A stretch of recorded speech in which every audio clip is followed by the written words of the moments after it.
వంశం, కోరాహు కుమారులు. ఏంటండి? కోరాహు కుమారులు. ఇప్పుడు మీరు అడగొచ్చు, కోరాహు కుమారుల గురించి చెప్పుకునేది ఏముంది?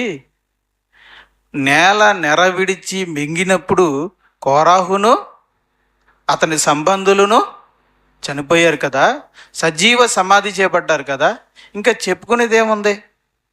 కోరాహు, అతని భార్య, అతని కుమారులు కుమార్తెలు, దాసులు దాసీలు, పనివారు, ఎడ్లు ఆవులు గొర్రెలు మేకలు పశువులు, ఆస్తిపాస్తులు సమస్తము ఏమయ్యాయి? మా భూమిలోని ప్రాణముతోనే నేలలోనికి సజీవంగా సమాధి అయిపోయినాయి కదా. ఇంకా కోరాహు కుమారుల గురించి మనం తెలుసుకునేది ఏముంది? వాళ్ళు చచ్చిపోయారు కదా అని మీరు అనొచ్చు. కానీ వాక్యం ఏం చెప్తుందంటే, సంఖ్యాకాండము 26వ అధ్యాయము 9, 10, 11 వచనాలు చదువుతున్నాను, జాగ్రత్తగా వినండి. కోరాహు తన సమూహములో పేరు పొందినవాడు. అతని సమాజము యెహోవాకు విరోధముగా వాదించినప్పుడు, అదిగో చూసారా, అక్కడ ఏమన్నాడు పదం? మోషేకు విరోధముగా అన్నాడా, యెహోవాకు విరోధముగా అన్నాడా? అంటే దేవుని సేవకునికి, నా ఆత్మీయ నాయకునికి విరోధముగా ఎదిరిస్తే అది యెహోవాకు విరోధముగా వాదించినట్టే. యెహోవాకు విరోధముగా వాదించినప్పుడు సమాజములో మోషే అహరోనులకు విరోధముగా వాదించిన దాతాను అబీరాములు వీరే. ఆ సమూహపు వారు మృతి పొందినప్పుడు అగ్ని 250 మందిని భక్షించినందునను భూమి తన నోరు తెరచి వారిని కోరాహును మృంగివేసినందునను వారు దృష్టాంతములు అయ్యారు. దేనికి దృష్టాంతాలు? అధికారమునకు ఎదురు ఇస్తే శాపము, శిక్ష, దేవుని ఉగ్రత ఉంటుంది అనడానికి దృష్టాంతాలుగా ఉన్నారు. ఎవరు? కోరాహు, దాతాను, అబీరాము, అతనితో ఏకీభవించిన 250 మంది. వారు ఎలా మరణించారు? భూమి నోరు తెరచి మృంగివేసినందున.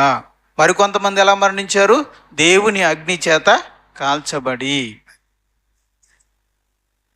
అయితే కింద ఏమంటున్నాడంటే, అదంతా బాగానే ఉంది. 11వ వచనంలో చూడండి, అయితే కోరాహు కుమారులు చావలేదు. అది ఎక్కడ? కోరాహు కుమారులు చావలేదట. అంటే దాతాను, అతని భార్యలు, ఆయన పిల్లలు చనిపోయారు. ఇంకెవరు? అబీరాము, తన భార్యలు, పిల్లలు, ఆ సమస్త యావదాస్తి చనిపోయారు. కానీ కోరాహు భార్యలు, కుమార్తెలు సమస్తము ఏమైపోయారు? చనిపోయారు. కానీ కేవలం కోరాహు కుమారులు మాత్రమే చావలేదు. మరి వీళ్ళు ఎలా తప్పించుకున్నారు? నిజంగా మనం చూసినప్పుడు సంఖ్యాకాండము 16వ అధ్యాయం అసలు ఏం జరిగింది చూద్దాం. సంఖ్యాకాండము 16వ అధ్యాయం 26, 27. అతడు, ఈ దుష్టుల గుడారముల యొద్ద నుండి తొలగిపోవుడి, మీరు వారి పాపములన్నిటిలో పాలివారై నశింపక ఉండునట్లు వారికి కలిగినదేదియు ముట్టకుడి అని ఆ సమాజముతో అనేడు. కాబట్టి వారు ఎవరు? సమాజపు వారు కోరాహు, దాతాను, అబీరాముల నివాసముల యొద్ద నుండి ఇటు అటు లేచిపోగా. అంటే కోరాహు కుటుంబం, కోరాహు గుడారం, అక్కడ ఆ చుట్టూ ఉన్న వాళ్ళందరూ ఏం చేశారట? ఆ చుట్టూ ఉన్న ప్రజలందరూ దూరంగా వెళ్ళిపోయారు. దాతాను గుడారం ఇక్కడ ఉందనుకోండి, దాని చుట్టూ ఉన్న ప్రజలు దూరంగా వెళ్ళిపోయారు. అబీరాము గుడారం ఉందనుకోండి, దాని చుట్టూ అలా దూరంగా వెళ్ళిపోయారు. అటు ఇటు లేచిపోగా, దూరంగా వెళ్ళిపోగా, దాతాను అబీరాములను, వారి భార్యలను, వారి కుమారులను, వారి పసిపిల్లలను తమ గుడారముల ద్వారమున నిలిచిరి. తర్వాత ఏం జరిగింది? భూమి నెరవిడిచింది. ఈ 3 కుటుంబాలు భూమిలోకి వెళ్ళిపోయినాయి. భూమి మింగివేసింది.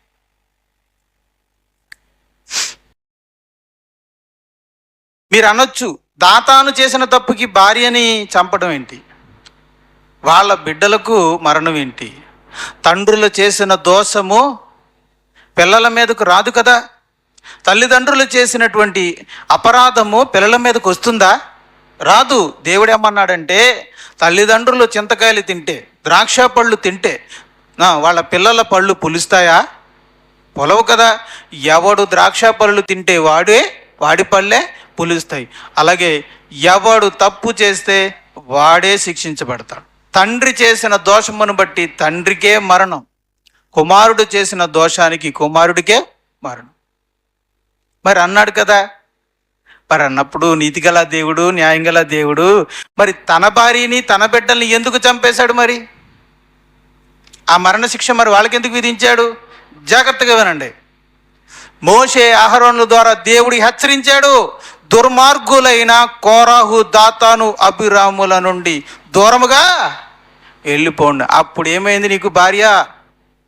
దేవుడు నీకు ఇచ్చే హెచ్చరిక, నీ భర్త తప్పు చేశాడమ్మా, దూరముగా. ఇది ఏమన్నాడు చూడండి, మీరు వారి చూడండి దుష్టుడు అతడు ఈ దుష్టుల గుడారము యొద్ద నుండి తొలగిపోడి అని చెప్పాడు. ఈ మాట ఎవరు వర్తిస్తుంది? దుష్టుడు ఎవరు? కోరాహు, దాతాను, అబీరాము. తొలగిపోవుడి అన్నాడంటే అది అది ఆ మాట ఎవరు కూడా వర్తిస్తుంది? భార్యకి పిల్లలకు కూడా వర్తిస్తుంది. చూడండి, తొలగిపోవుడి, తొలగకపోతే మీరు వారి పాపములన్నిటిలో పాలివారై నశింపకొండునట్లు. అంటే తొలగిపోతే అర్థం ఏంటి? అక్కడి నుంచి వెళ్ళిపోతే అర్థం ఏంటి? అమ్మో నాకు కోరాహుకి ఏ సంబంధం లేదు అని అర్థం. తొలగకపోయి అక్కడే నిలబడి ఉంటే అర్థం ఏంటి? మా ఆయన ఏం తప్పు చేశాడని అంటుందన్నమాట.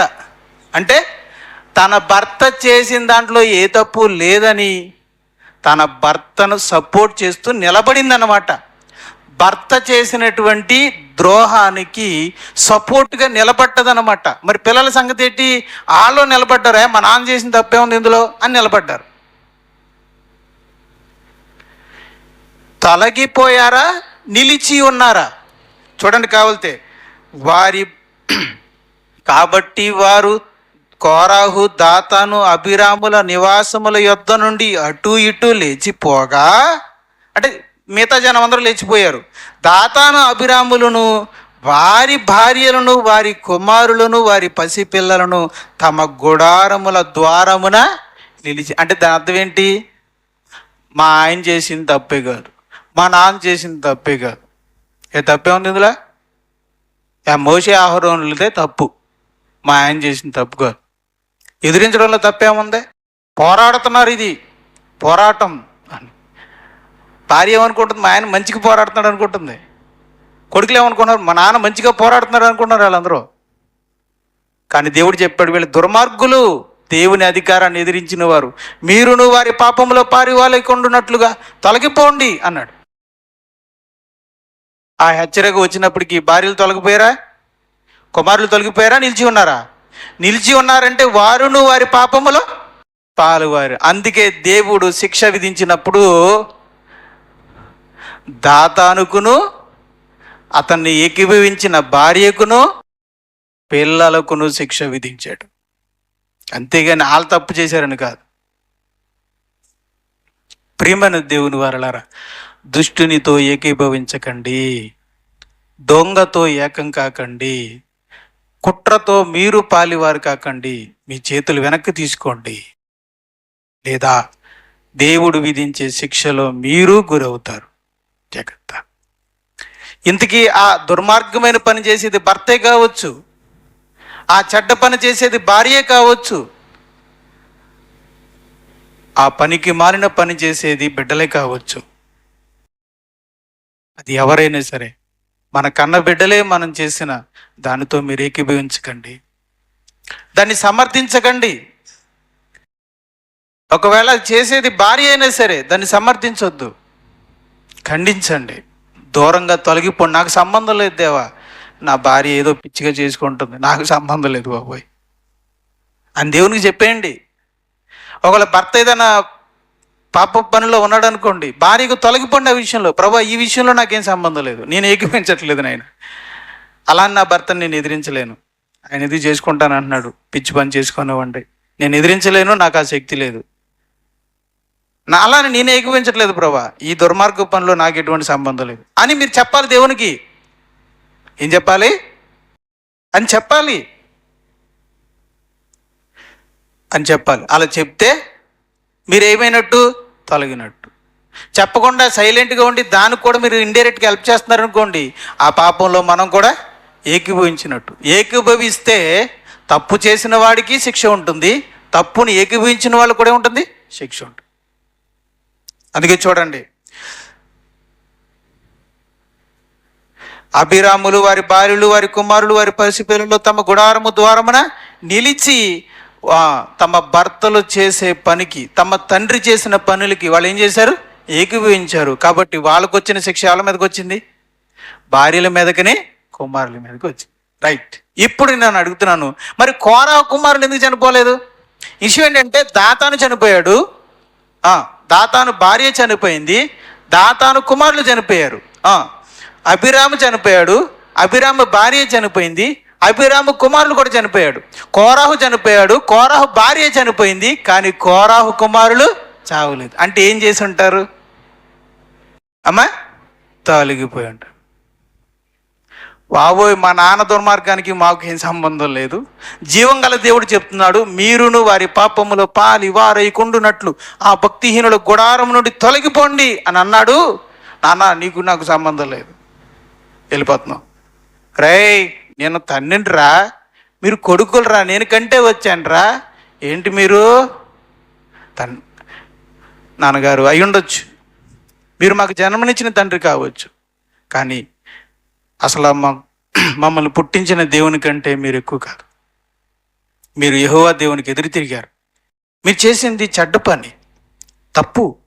మోషే అహరోనులు దేవుడు ఎన్నుకున్నాడు, వారి ఆత్మీయ నాయకులు, వారిని ఎదిరించడం మీరు చేసిన తప్పు.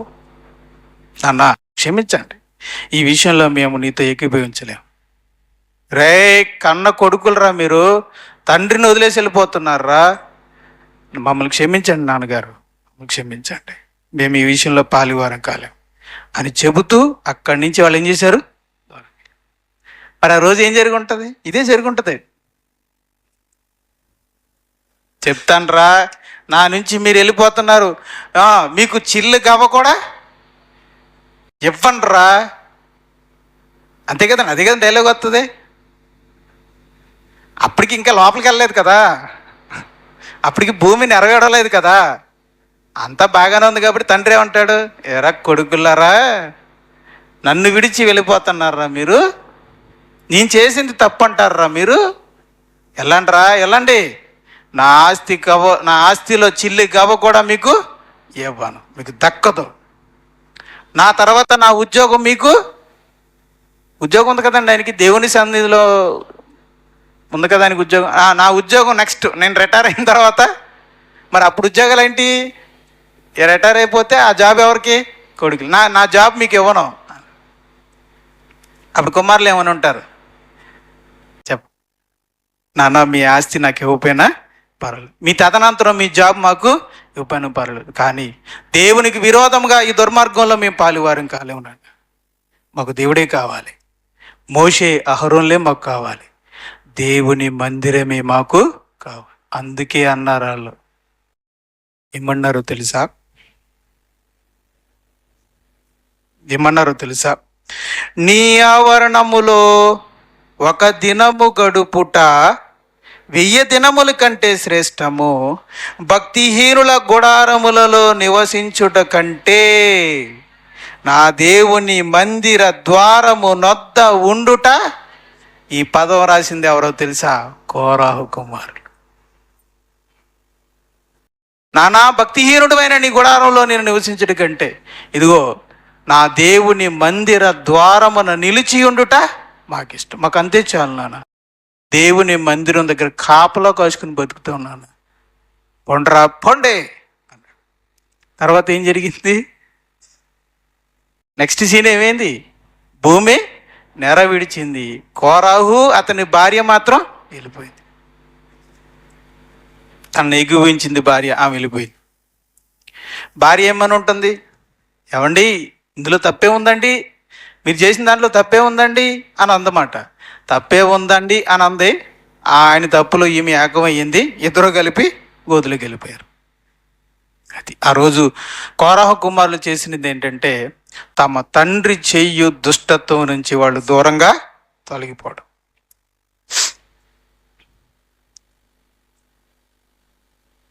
రైట్, ఇప్పుడు చూద్దాం. మొదటి దినవృత్తాంతాలు 6వ అధ్యాయము 22వ వచనం చూద్దాం. 6వ అధ్యాయము 22వ వచనం.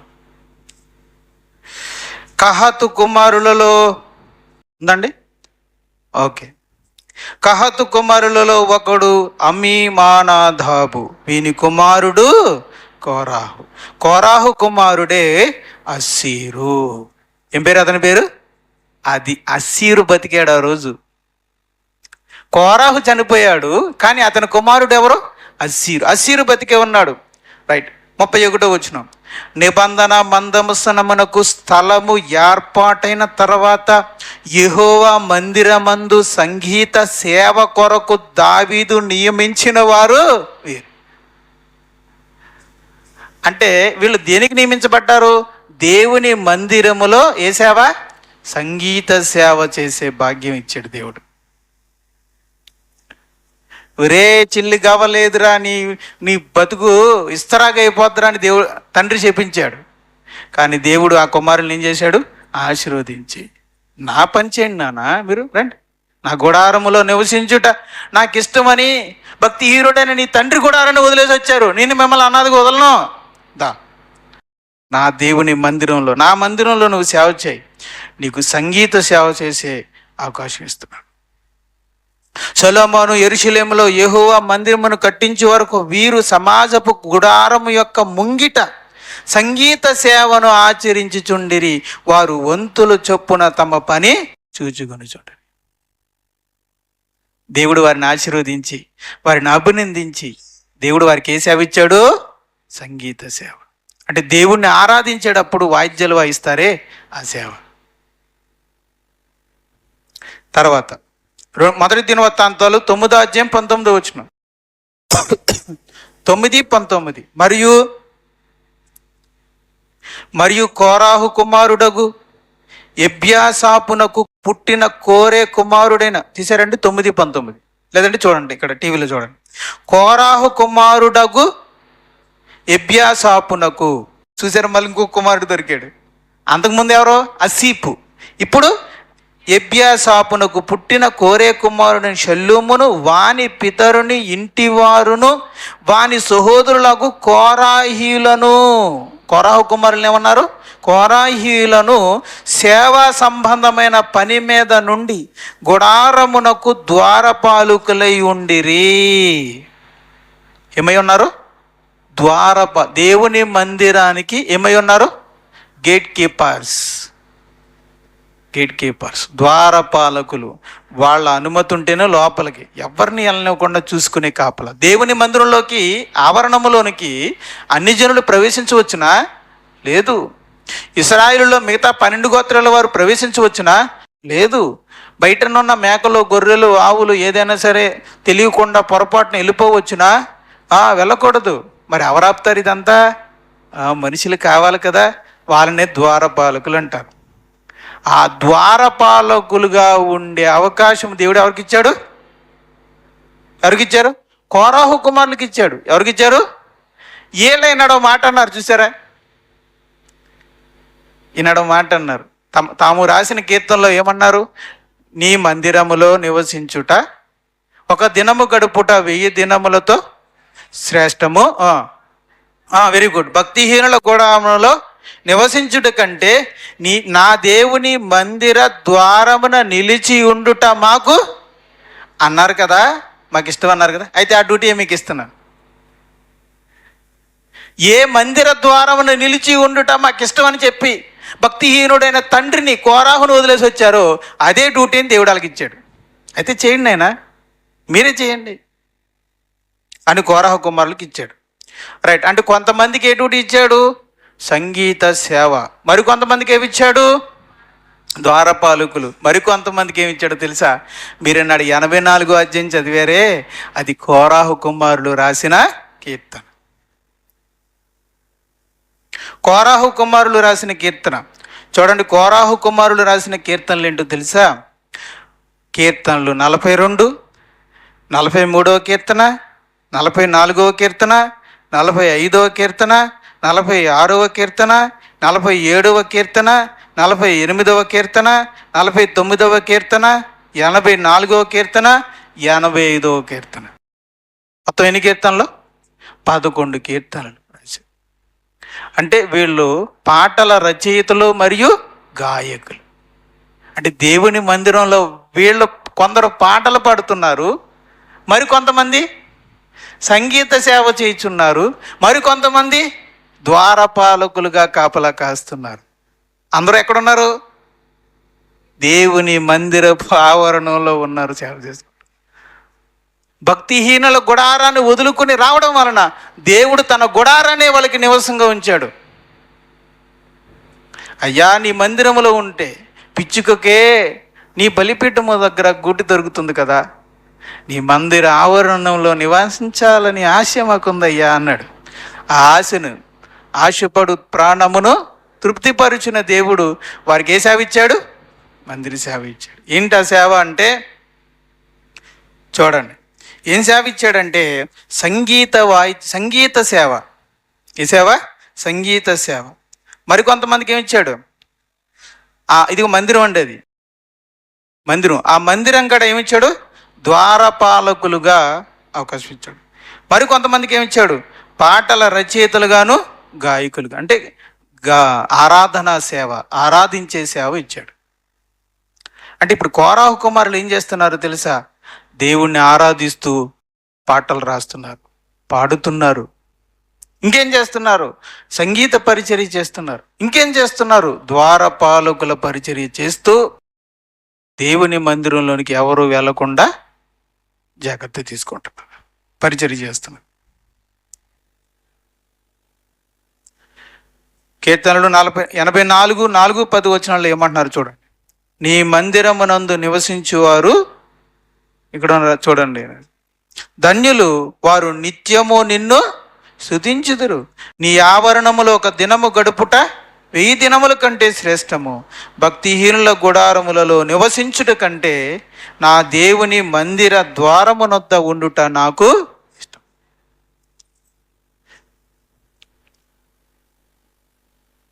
ఇప్పుడు చూడండి, మందిర సేవ చేస్తున్నారు వీళ్ళు. తండ్రిని విడిచిపెట్టి వచ్చిన వీరికి, కోరాహు కుమారులకి దేవుడు మందిర పరిచర్య చేసే అవకాశం దేవుడు ఇచ్చాడు. ఎందుకేమిచ్చాడు? సంగీత పరిచర్య, ఆరాధన పరిచర్య, పాటలు రాసే పరిచర్య, పాటలు పాడే పరిచర్య, ద్వారాన్ని కాపలా కాసే పరిచర్య ఇచ్చాడు. విషయం ఏంటంటే, ఆ పరిచర్య వాళ్ళకే కాదు, వాళ్ళ పిల్లలకి, పిల్లల పిల్లలకి, పిల్లల పిల్లలకి, పిల్లల పిల్లలకి, అలాగా ఏ తరం వరకు చూస్తున్నాం? దావీదు వచ్చే సమయానికి, సొలొమోను మందిరాన్ని నిర్మించే సమయానికి కూడా ఎవరున్నారు అక్కడ? కోరాహు కుమారుల సంతానమే పరిచర్య చేస్తున్నారు. అలాగా దేవుడు తరతరాలకు ఆ ఆశీర్వాదాన్ని దేవుడు ఇచ్చాడు. ఈ కుటుంబం ఇంతగా ఆశీర్వదించబడ్డానికి కారణం ఏంటి? వారికి ఇంత మంచి బాధ్యత అప్పగించబడ్డానికి కారణం ఏంటి అని అంటే, తాము తండ్రి చేయు ద్రోహమును ఏకీభవించక ఆ విషయంలో తండ్రి నుంచి వాళ్ళు తొలగిపోవటం వాళ్ళు చేసిన మంచి పని. రైట్. ఆ మంచి పనికి దేవుడిచ్చిన గిఫ్ట్ చూశారు కదా. రైట్. ఇప్పుడు విషయం చెప్పమంటారా? కోరాహు కుమారులు చాలా సంతోషంగా ఉన్నారు ఆ మందిర పరిచర్యలో. అంతేకాదు, తమ పిల్లలు కూడా ఆ పరిచర్య చేస్తూ దేవుని మందిరం ముంగిట ఆవరణంలో సేవ చేస్తూ సంతోషంగా ఉన్నారు. రైట్. ఇదే పరిచర్య దేవుడు కోరాహుకి ఇచ్చాడు. ఇదే పరిచర్య ఎవరికి ఇచ్చాడు? కోరాహు ఇచ్చాడు. ఎవడు చేస్తాడు? ఇది కాపలా కాసే పని ఎవడు చేస్తాడు? ఈ డబ్బులు కొట్టే పని నేనేంటి, పాటల పని నేను పని ఏంటి, లోపలికి వెళ్తా, నేను కూడా బలులు అర్పిస్తా, నేను కూడా యాజక సేవ చేస్తా, నా లెవెల్ అది అనుకున్నాడు. అర్థమైందా? తాను చెయ్యి పని, దేవుని మందిరపు సేవ అనే పని తనకు ఎలా అనిపించింది? అల్పముగా అనిపించింది, చిన్నగా అనిపించింది. యాజకత్వమే గొప్పది, దానికి నేను వెళ్తానని తనకు తానుగా ధైర్యం చేసుకుని వెళ్ళాడు. అందుకే అసలు ఏది లేకుండా, ప్రాణాలే లేకుండా కోల్పోయాడు. కానీ అతని కుమారులు ఎందుకు దీవించబడ్డారో తెలుసా అని చెప్పనా?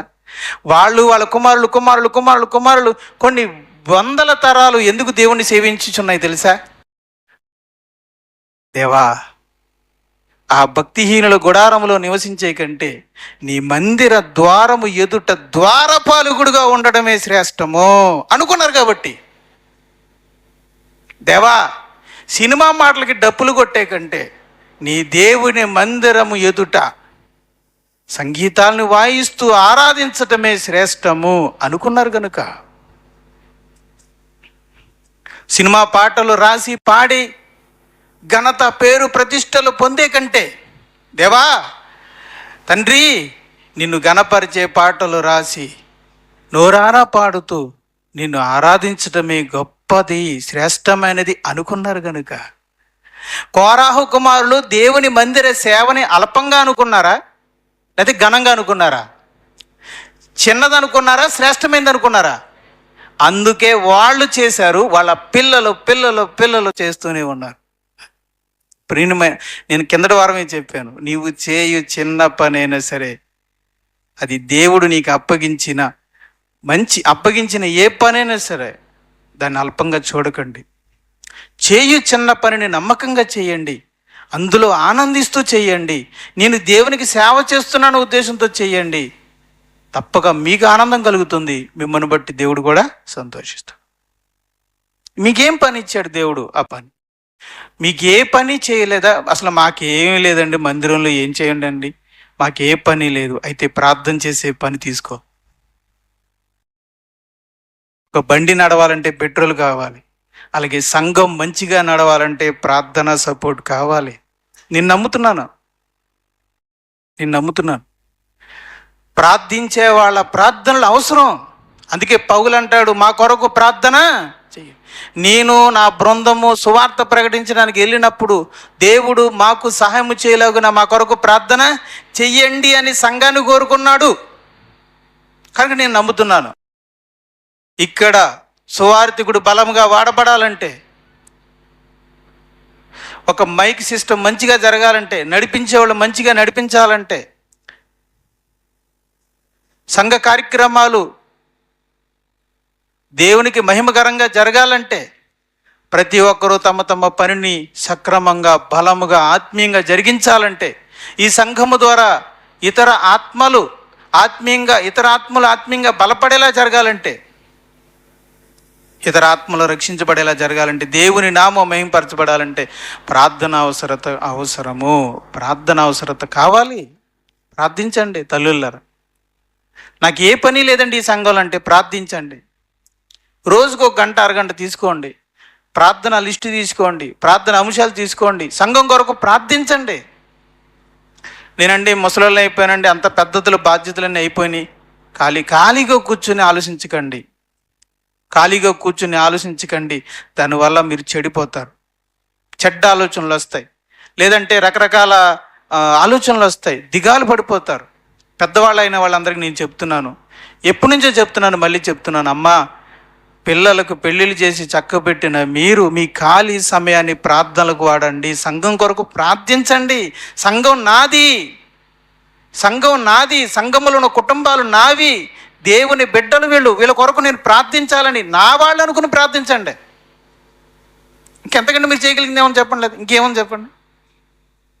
ఈ వయసులో మీరు ఆటో ఎక్కువ వచ్చి ఇక్కడ ఏం చేయగలరు చెప్పండి? వంట చేయగలరా? వడ్డించగలరా? కడగగలరా? తొడవగలరా? మీ వయసు అయిపోయింది కదా. ఏం చేయలేరు. మరి ఏం చేయొచ్చు? మీరు ఒక్క పని చేయండి. మోకరించడానికి కాళ్ళ నొప్పులు వస్తాయి, కీళ్ళ నొప్పులు వస్తాయి, ఓ పని చేయండి, కుర్చీ వేసుకుని కూర్చుని ప్రార్థన చేయండి. దేవుడు తిడతాడేమో, ఏమీ తిట్టాడు. మోకరించే ప్రార్థన చేయాలని ఏం లేదు. నీకు మోకాళ్ళ నొప్పులు ఉంటే కుర్చీ మీద కూర్చొని మీ మనసుని దేవుని దగ్గర పెట్టి, ఇక్కడ కావాల్సింది, ప్రార్థనకు కావాల్సింది ముఖ్యమైన విషయం ఏంటంటే నీ హృదయం, రెండోది విశ్వాసం. ఏ పొజిషన్లో ఉండి ప్రార్థిస్తున్నావు అనేది కాదు, దీన్ని యవనస్తులు తీసుకోకండి.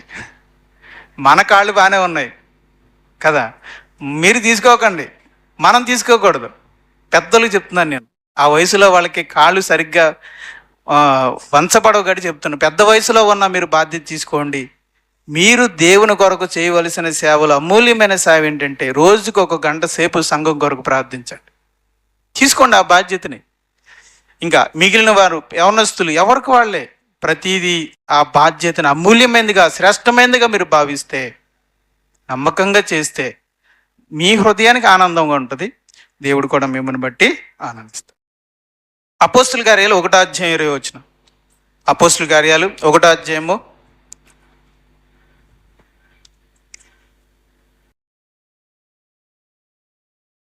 20వ వచనం. అతని ఇల్లు పాడైపోవునుగాక, దానిలో ఎవడును కాపురం ఉండకపోవునుగాక, అతని ఉద్యోగము వేరొకడు తీసుకొనుగాక అని కీర్తన గ్రంథములో వ్రాయబడి ఉన్నది. ఇది ఎవరి గురించి రాశారు? ఇస్కరియోతు యోధ కోసం. యేసు ప్రభుని ద్రోహం చేసి అమ్మేశాడు, కుట్ర పన్నాడు. ఏమయ్యాడు? తానే ఉరి తీసుకొని చనిపోయాడు. అపోస్తులత్వం అనే ఒక గొప్ప ఉద్యోగం నుండి తొలగిపోయాడు. అపోస్తులత్వం అనే ఒక గొప్ప ఉద్యోగం, ఈ ప్రపంచంలో అన్నిటికంటే గొప్ప ఉద్యోగం ఏదైనా ఉందంటే ఆత్మీయ ప్రపంచంలో అది అపోస్తులత్వం. రక్షకుడు అనేది గొప్పదైతే ఆ తర్వాత నెక్స్ట్ పోస్ట్ ఏంటంటే అపోస్తులత్వం. అలాంటి గొప్ప అపోస్తులత్వం అనే హక్కుని, ఉద్యోగాన్ని కోల్పోయాడు. ఎవరో? ఇస్కరియోతు. పరిశుద్ధాత్మ దేవుడు అంటున్నాడు, అతను పోగొట్టుకున్న ఉద్యోగమును వేరొకడు తీసుకొనుగా. యోధాకి ఏమనిపించుంటది? అపోస్తలత్వము అనేది ఆయనకి ఎలా అనిపించింది? చిన్నగా అనిపించింది. 30 వెండి నాణాలు అనిపించినాయి, పెద్దగా అనిపించింది.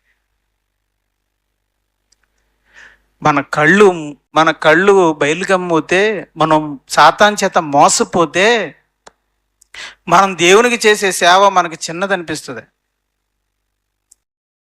అందుకే చెప్తున్నాను, మీరు సువార్థికుల, మీరు పాటల పరిచయం చేసేవాళ్ళ, మీరు నడిపించేవాళ్ళ, మీరు వంట చేసేవాళ్ళ, మీరు కడిగేవాళ్ళ, తుడిచేవాళ్ళ, వాష్రూమ్స్ని క్లీన్ చేసేవాళ్ళ, ఫోన్లు చేసేవాళ్ళ, మీడియా పరిచయం చేసేవాళ్ళ, సౌండ్ సిస్టమ్ని పట్టించుకునేవాళ్ళ, సంఘం కొరకు ప్రార్థించేవాళ్ళ, సంఘ క్షేమాభివృద్ధి కొరకు ప్రార్థించేవాళ్ళ, ఫోన్లు చేసి ఇతరుల క్షేమాభివృద్ధిని కనుక్కునేవారా? మీ పరిచర్య ఏంటి? మీరు చేయు పరిచర్య ఏదైనప్పటికీ దాన్ని చిన్నగా చూడకండి. చిన్నగా చూసిన రోజే మీరు మోసపోతారు. ఇస్కరియోతు యోధ తాను చేయు అపోస్తలత్వాన్ని చిన్నగా చూశాడు. ఆయనకి 30 వెండి నాణాలు కాడ ఎలా కనిపించినాయి? ఆ రోజు పెద్దగా కనిపించినాయి. జాష్టత్వ హక్కుని చిన్నగా చూశాడు ఏసావు. ఆ రోజు కలగూర వంటకం కూడా ఎలా కనిపించింది? పెద్దగా కనిపించింది. అది ఏ రోజైతే నువ్వు సంఘంలో నీ పొజిషన్ని చిన్నదిగా ఏ రోజైతే చూస్తావో ఆ రోజనే నువ్వు మాయలో పడతావు.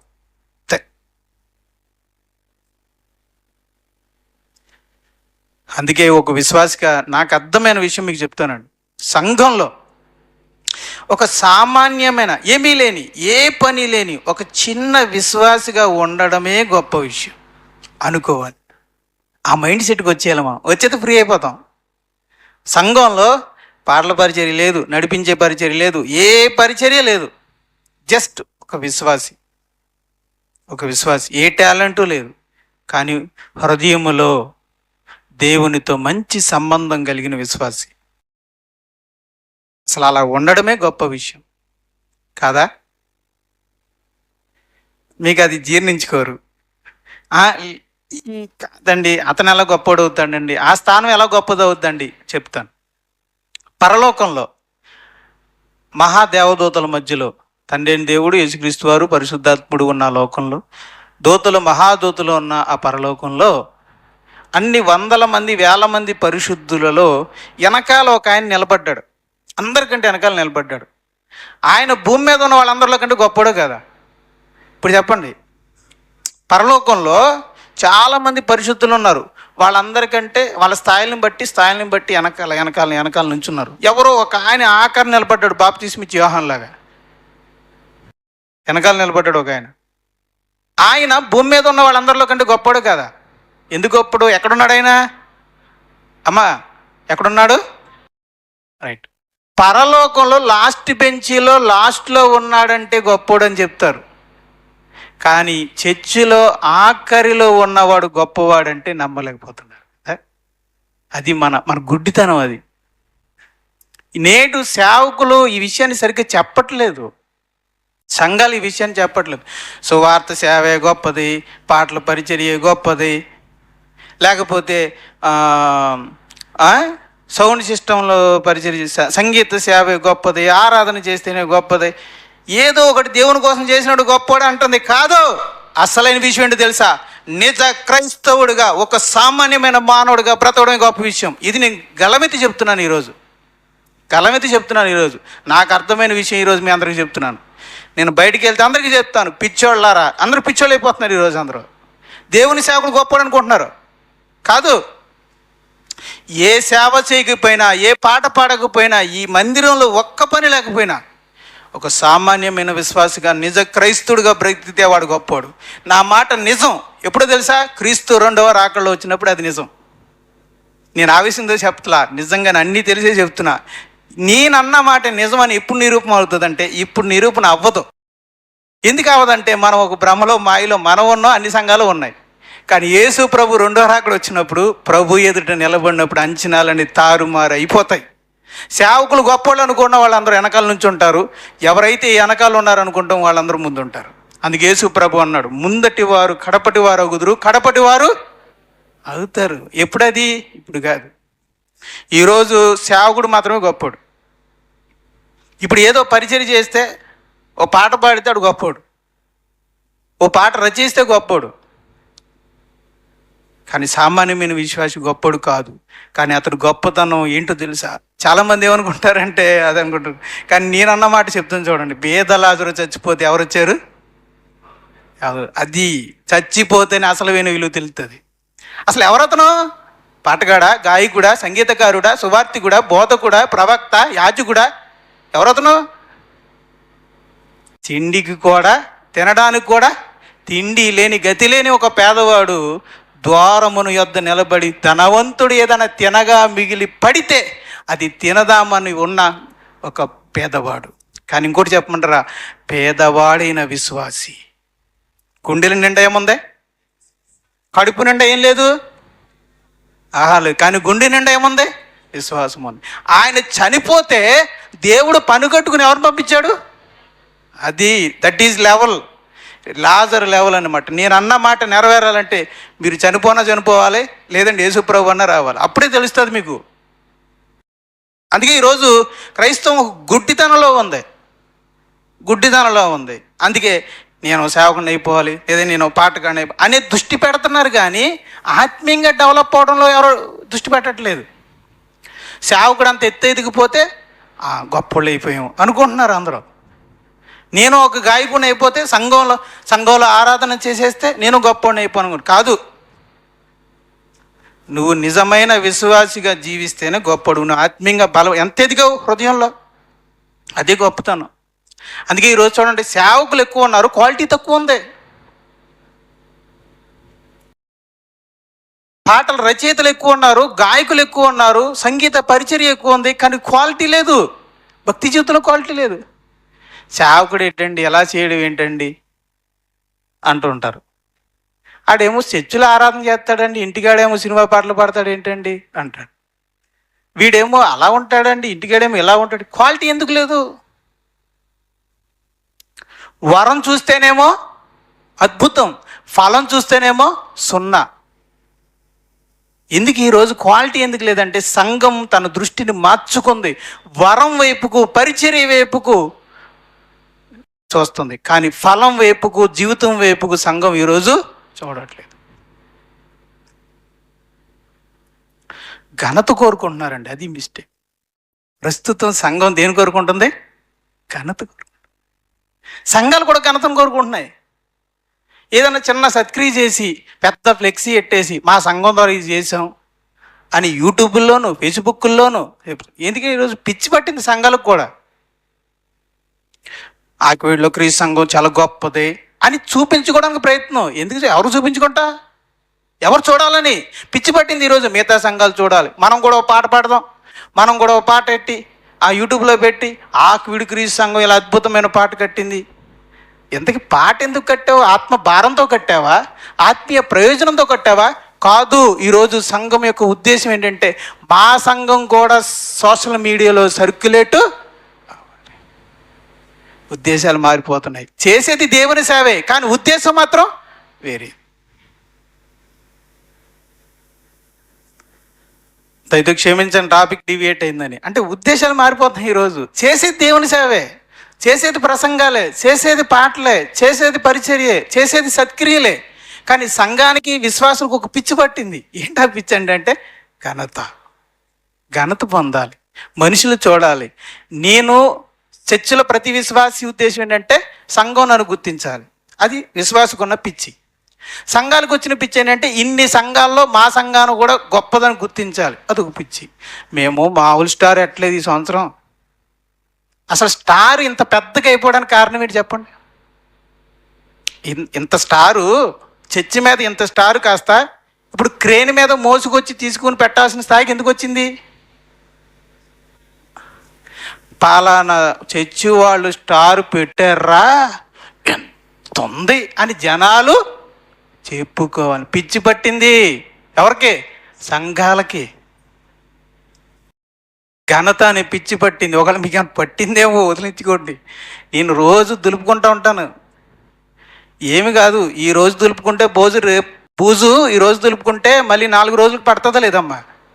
అలాగే నాకు పడుతూ ఉంటుంది ఘనత అనే పిచ్చి, దాన్ని దులుపుకుంటూ ఉంటాను. అలాగే మీరు దులుపుకోండి. ఘనత అనే పిచ్చి పట్టింది అనుకోండి, మాయలోకి వెళ్ళిపోతాం. ప్రార్థన కూడా ఎవరి కోసం చేస్తాం? మనుషుల కోసం చేస్తాం. చెప్తే ఏదో పెద్ద ప్రసంగంలండి. కానండి కోరాహు కుమారులు మాత్రం ఘనత కోరుకోలేదండి, మనుషులు చూస్తారనుకోలేదండి, చేసేది చిన్న పని అనుకోలేదండి. ఆ చిన్న పనినే వాళ్ళు గొప్పగా భావించారు. దాని ద్వారా దేవునితో ఆనందిస్తూ చేశారు. వాళ్ళ పరిచర్యని డ్యూటీలా చేశారా? దేవుని సేవగా భావిస్తూ చేశారా? భావిస్తూ చేశారు. మీరు అంటులతో ఉంటున్నారు, దేవుని సేవగా చేయండి. వాష్రూమ్స్ క్లీన్ చేస్తున్నారు, దేవుణ్ణి సేవిస్తున్నామని చేయండి. నేను వాక్యం చెప్తున్నాను, పరిచర్య చేస్తున్నాను, నేను అలా చేయాలి. ఇక్కడ మీరు ఏదన్నా పని చేస్తున్నారనుకో, సంఘానికి కాదు నా ప్రభువుకి నేను పరిచర్య చేస్తున్నాను అని చేసి ఆనందంగా చేసేవాడు గొప్పవాడు అనమాట. ఎవరైతే నిజం చెప్తున్నా, మీరు చేయిస్తారో చేయరో తర్వాత విషయం. ఎవరు గొప్పవాళ్ళు అంటే చేసే చిన్నదైనా సరే ఇది నా ప్రభువుకు నేను చేసుకునే పరిచర్య అని ఆనందిస్తూ సంతోషిస్తూ ఒక మంచి మనసుతో ఎవరైతే చేస్తారో వారందరూ కోరాహు కుమారులు లాంటి వారు. వారు ధన్యులు, వాళ్ళు శ్రేష్ఠులు. వాళ్ళ కుటుంబాలు పిల్లలు ఆశీర్వదించబడతారు. సామెతల గ్రంథము 1వ అధ్యాయం. అసలు మెయిన్ విషయానికి వచ్చి ముగించుకుందాం. నా కుమారుడా, పాపులు నిన్ను ప్రేరేపింపగా ఒప్పకుము, మాతో కూడా రమ్ము, మనము ప్రాణము తీయుటకై పొంచి యుందుము, నిర్దోషి అయిన ఒకరిని పట్టుకొనుటకు దాగి ఉందుము అంటున్నాడు ఒకడు. నేనే ఉన్నాను అనుకోండి, ఇశ్రాయేలుతో అంటున్నాను అనమాట. ఏమని? నా కుమారుడా, చూడండి ఇక్కడ, నా కుమారుడా పాపులు నిన్ను ప్రేరేపింపగా ఒప్పకుము. ఇప్పుడు కొంతమంది దొంగోళ్ళు అంటున్నారంట, దోచుకునే వాళ్ళు అంటున్నారంట. ఒక ఇశ్రాయేల్ అంటే అమాయకుడితో అంటున్నారంట, మాతో కూడా రమ్ము, మనము ప్రాణము తీయుటకే పొంచి ఉందుము, నిర్దోషి అయిన ఒకరిని పట్టుకొనుటకు దాగిందు. అంటే బందిపోటు దొంగలు అనమాట. బందిపోటు దొంగలు ఒక ఇశ్రాయేల్ అంటే అమాయకుడి దగ్గరికి వచ్చి చెప్తున్నారంట. ఏమని? పాతాళము మనుషులను మృంగివేయినట్లు వారిని జీవముతోనే మృంగివేయుదుము, సమాధిలోనికి వారిని దిగువారు మృంగపడినట్లు వారు పూర్ణ బలముతో నుండగా మనము వారిని మింగివేయుదుము రమ్ము అని వారు చెప్పునప్పుడు ఒప్పకుము. పలు విధములైన మంచి సొత్తులు మనకు దొరుకును, మన ఇండ్లను దోపుడు సొమ్ముతో నింపుకొందము. నీవు మాతో పాలివాడవై ఉండుము. రా ఇశ్రాయేలు, దా వచ్చావనుకో, మంచి సొత్తులతో మనం దోపుడు సొమ్ముతో మన ఇండ్లను నింపుకోవచ్చు. మనకందరికీ సంచి ఒకటే అండి. చింతకాయలని దొంగతనం చేయడానికి పిల్లలు వెళ్తారు కదా, మేము వెళ్ళాం చిన్నప్పుడు. అప్పుడు ఇదే చెప్పుకుంటాం, రా స్కూల్లో ఇంతగా వచ్చేయండి, వెళ్ళిపోతాం 4-5. మేము చెట్టు ఎక్కుతాము, నువ్వు కింద ఉండి అన్నిటిని ఏం చేయాలి, ఏం చేయాలి, సంచులు వేసుకోవాలి. ఆ డ్యూటీలో నా డ్యూటీ కింద ఉండి పైకి ఎక్కలేండి, కింద ఉండే డ్యూటీ నాదనమాట. అలాగా ఇక్కడ చెప్పుకుంటారంటే అండి, ఇలా నీవు మాతో కూడా ఉండుము, మనకందరికీ సంచి ఒకటే ఉండును అని వారు నీతో చెప్పుదురు. నా కుమారుడా, నీవు వారి మార్గమున పోకము, వారి త్రోవల యందు నడవకుండా నీ పాదము వెనకకు. మిమ్మల్ని ఎవరైనా చెడ్డదానికి ప్రేరేపిస్తే మీరు దాని నుండి తొలగిపోండి. ఏకీభవించకండి, పాపులతో చేసే పాప కార్యాల్లో ఏకీభవించకండి. ఇక్కడ చేసిన పని ఏంటి? దాతాను అభిరాములు చేసిన పని ఏంటి? భార్యలు పిల్లలు చేసిన పని ఏంటంటే ఒక దుర్మార్గుడి ఆలోచనతో ఏకీభవించారు. 250 మంది సజీవంగా కాలిపోవడానికి గల కారణం ఏంటంటే ఒక దుర్మార్గుడైన కోరాహు చేసే కుట్రకు వాళ్ళు ఏకీభవించారు. కాబట్టి ఏకీభవించిన వాళ్ళు చనిపోయారు, పాలువారై ఉన్నారు కనుక చనిపోయారు. అందుకే దేవుని వాక్యం చెప్తుంది, కోరాహు ఏమని చెప్పుంటాడు, మొన్నటి వారమే చెప్పాను మీకు చెప్తాను. కోరాహు ఏమని చెప్పుంటాడు ముగించేద్దాం. దాతాను అభిరాము మనం తిరుగుబాటు చేద్దాం, ఏం కాదు, మోషే అహరోనుని పక్కనెట్టేద్దాం. What is next? నాయకత్వం కావాలి. నువ్వు దాతాను అభిరాములు ఇద్దరు మోషే నాయకత్వాన్ని మీరు ఇద్దరు తీసుకోండి, ఆ యాజకత్వం ఏదో నేను తీసుకుంటాను అనగానే దాతాను అభిరాములకి ఏమనిపించుంటుంది? నాయకత్వమా మనకా అని అది చాలా సంతోషంగా అనిపించింది. దానికి ఆశపడిపోయి వాళ్ళు ఏకీభవించారు. దేవుడు అంటున్నాడు, అలా ఆశ పెట్టినప్పుడు, అలా లేనిపోయిన మాటలు చెప్పి నిన్ను ఆశ పెట్టినప్పుడు ఆ చెడ్డ పని చేయడానికి నువ్వు ఏమాత్రమో ఏకీభవించు. నా కుమారుడా, నీవు వారి మార్గమున వాళ్ళు చేసే పనులకు వెళ్ళకు, వారి త్రోవలు యందు నడవకుండా నీ పాదము వెనకకు తీసుకోను. రోమాపత్రిక 16:17. రోమాపత్రిక 16:17. సహోదరులారా, రోమాపత్రిక 16:17.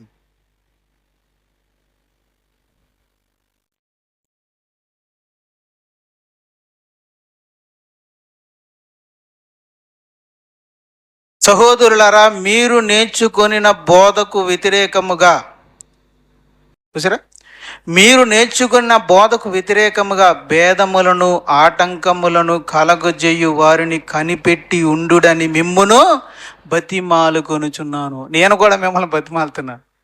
ఇక్కడ ఆకుడు క్రీస్తు సంఘములో, ఈ జీవం గల దేవుని సంఘంలో మేము మీకు నేర్పిస్తున్న బోధకు ఎవరైనా వ్యతిరేకంగా మాట్లాడితే, ఎవరైనా మిమ్మల్ని వ్యతిరేకంగా మాట్లాడితే అలాంటి వారిని కనిపెట్టండి, వారిలో నుండి తొలగి. సహోదరుల్లోని కానీ సోదరిమణిలో కానీ ఎవరైనా ఆకుడు క్రీస్తు సంఘంలో నేర్పిస్తున్న ఈ బోధకు వ్యతిరేకంగా ఎవరైనా అనుమానం కలిగించేలా మాట్లాడితే జాగ్రత్త, కనిపెట్టండి. ఎందుకంటే సాతాను అంటే ఎవరు చేస్తున్నారని కాదు, ఇవన్నీ ఈరోజు కిందటి వారం పాఠం కానీ ఈ వారం పాఠం కానీ భవిష్యత్తుని దృష్టిలో ఉంచుకొని చెబుతున్న విషయాలు, ముందుకి చెప్తున్న మాటలు. మనం వెళుతున్న బోధకు వ్యతిరేకంగా ఎవరైనా మాట్లాడితే, అనుమానం కలిగించేలా, సందేహంలా కలిగించేలాగా మాట్లాడితే కనిపెట్టండి. అది ఎంతవరకు నిజం కాదు ఆలోచించండి. రైట్, అది కన్ఫర్మ్ వాళ్ళు కావాలని వ్యతిరేకంగా మాట్లాడుతున్నారు అని అనుకుంటే వారిలో నుండి తొలగిపోమన్నాడు దేవుడు. అపోస్తులు నేర్పించిన ఈ బోధకు వ్యతిరేకంగా మాట్లాడితే తొలగిపోండి అని. 2వ దశలోనికులు 3:6 అండి. 2వ దశలోనికులు 3:6. సహోదరులారా, మా వలన పొందిన బోధన ప్రకారము కాక. 2 దశలోనికలకు 3:6. 2 దశలోనిక 3:6. సహోదరులారా, మా వలన పొందిన బోధన ప్రకారం కాక అక్రమముగా నడుచుకుని ప్రతి సహోదరుని యొద్ద నుండి తొలగిపోవలనని మన ప్రభువైన యేసుక్రీస్తు పేరట మీకు ఆజ్ఞాపించు. ఎవరైతే ఈ బోధ ప్రకారంగా కాక అక్రమంగా నడుచుకున్న సహోదరులు ఎవరైనా ఉంటే కనిపెట్టి అతని ప్రవర్తన బాగోలేదని చెప్పి అట్టి సహోదరుని యొద్ద నుండి ఏమైపోవాలంటే మిగతా వాళ్ళందరూ తొలగిపో.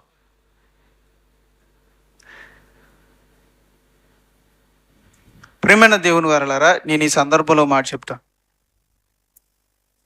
బెల్లం దగ్గర ఏగులు ఉంటాయి, అంతేనా? బెల్లం దగ్గర ఏగులు ఉంటాయి. మరి ఒక రాతి దిమ్మ దగ్గర అంతే బెల్లంలాగా ఉన్న బెల్లం లాంటి దిమ్మ లాంటి ఒక రాతి దగ్గర ఈగలు వచ్చి వాళ్తాయా? వాళ్ళు.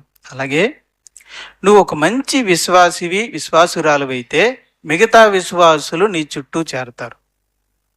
నువ్వు సరైనటువంటి విశ్వాసివి కాకపోతే నీ నుండి విశ్వాసులు దూరంగా వెళ్ళిపోతారు. మీకు హింట్ ఇస్తున్నాను, ఎవరిని విమర్శించట్లా, ఒక హింట్ ఇస్తున్నాను. నీ చుట్టూ చేరాలి అంటే నువ్వు ఒక గుడ్ క్రిస్టియన్ కావాలి. ఒక నిజ క్రైస్తవుడిగా నువ్వు ఉంటే నీ చుట్టూ చేరతారు విశ్వాసులు. నువ్వు నిజ క్రైస్తవుడిగా లేకపోతే చేరరు. నీ మంచితనాన్ని బట్టి, నీ మంచి ప్రవర్తన బట్టి, నీ మంచి మాట విధానాన్ని బట్టి, నీకున్న దీనత్వాన్ని బట్టి, నీకున్న ప్రార్థనా జీవితాన్ని బట్టి, నీకున్న ఆత్మీయతను బట్టి, నీలో ఉన్న వెలుగును బట్టి జనాలు నీ చుట్టూ చేరతారు. లేదంటే నీ నుంచి దూరంగా తొలగిపోతారు. వాక్యం కూడా అదే చెప్తుంది, అక్రమముగా నడుచుకున్న సహోదరుని యొద్ద నుండి తొలగిపోండి. ఆ రోజు కోరాహు దాతాను అభిరాముల యొక్క దుష్టులైన ఆ గుడారముల నుంచి ఆ రోజు ఇశ్రాయేలు సమాజం అంతా తొలగిపోయారు, అందుకే బతికిపోయారు. ఈరోజు పాఠంలో ఎవరు కూడా తొలగిపోయారు? కోరాహు కుమారులు కూడా అది అద్భుతమైన విషయం. ఇశ్రాయేలు అందరూ తొలగిపోవడం ఒక ఎత్తు, కన్న కొడుకులే తొలగిపోవడం మరొక ఎత్తు. భార్య ఏకీభవించింది, వాళ్ళ భార్యలు ఏకీపించే, వాళ్ళ కుమారులు ఏకీపించారు. విషయం ఏంటంటే దాతాను కుమారులు ఏకీపించారు, అభిరామ కుమారులు ఏకీపించారు. కానీ కోరహ కుమారులు మాత్రమే ఏకీపించలేదు, దూరంగా వెళ్ళిపోయారు. అందుకే బతికిపోయారు, అందుకే దేవుని ఆశీర్వాదాన్ని పొందారు. అందుకనే దేవుని మందిర పరిచర్య ఇవ్వబడింది. తరతరాలుగా దేవుని పరిచర్య చేస్తూ వాళ్ళు దీవించబడ్డారు, ఆశీర్వదించారు, వాళ్ళు ఆనందించారు, దేవుణ్ణి ఆనందింపజేశారు, నమ్మకంగా పనిచేశారు. ఎంత నమ్మకంగా పనిచేస్తుంటే తరతరాలుగా ఉద్యోగం వాళ్ళకి వచ్చి ఉంటుంది. దావీదు కూడా వాళ్ళే నియమించాడంట, కోరాహుల్ని ఉంచండి. వీళ్ళ నాన్న మంచోడు కాదు, వీళ్ళ తాత మంచోడు కాదు, ఆ కోరాహు దుర్మార్గుడు, మరి ఎదురు తిరిగినవాడు, వాళ్ళ పిల్లల్ని ఉద్యోగంలో పెట్టకండి అని దావీదు అనలేదు. జ్ఞాని అని సొలొమోను కూడా అనలేదు, కోరాహు కుమారులను పెట్టండి. ఎందుకు అలా అన్నారో తెలుసా? ఆ నమ్మకత్వాన్ని సమాజం నుంచి ఎందుకు పొందుకున్నారో తెలుసా? సొంత తండ్రే అవిధేయుడైనప్పుడు, కుట్ర పండినప్పుడు, దాంతో మాకే సంబంధం లేదని తండ్రి నుండి దూరం అయిపోవడం వలన, తొలగిపోవటం వలన, దుష్టుల సమాజము నుండి తొలగిపోవటం వలన వారు ఆ కృపని పొందారు. ఈరోజు ఈ మెసేజ్ ద్వారా దేవుడు నాతో మీతో చెప్తున్న విషయం ఏంటంటే, దుష్టత్వం నుండి దూరంగా తొలగిపోండి, దుష్టుల నుండి దూరముగా తొలగిపోండి. మీరు ఏకీభవించకండి. ఏకీభవిస్తే మనం పాలివారమైనట్టు. పాలివారమైతే దేవుని ఉగ్రతను చూడాల్సి వస్తుంది. భార్యలు ఎదిరించలా, పిల్లలు ఎదిరించలా. మరి ఎందుకు వాళ్ళ మీదకి ఉగ్రత వచ్చింది? ఎందుకు వాళ్ళ మీదకి శిక్ష వచ్చిందంటే, వాళ్ళు చేసిన పొరపాటు ఏంటంటే, తమ భర్తలు తప్పు చేస్తే ఆ తప్పుకి వీళ్ళు సపోర్టెడ్గా నిలబడ్డారు. అది వాళ్ళు చేసిన తప్పు. మీరే తప్పు చేయవలసంలా, మీరే గొడవ పడవలసంలా, కానీ ఇది కరెక్ట్ అని మీరు నిలబడితే మీరు వారిలో పాలువారు అవుతారు. అందుకనే మన ఇంట్లో వాళ్ళు చేసినా మరెవరు చేసినా నాకు సంబంధం లేదని దూరంగా వెళ్ళిపోండి. కీడు నుండి మీరు తొలగిపోండి. అది మనకి క్షేమం, మనకి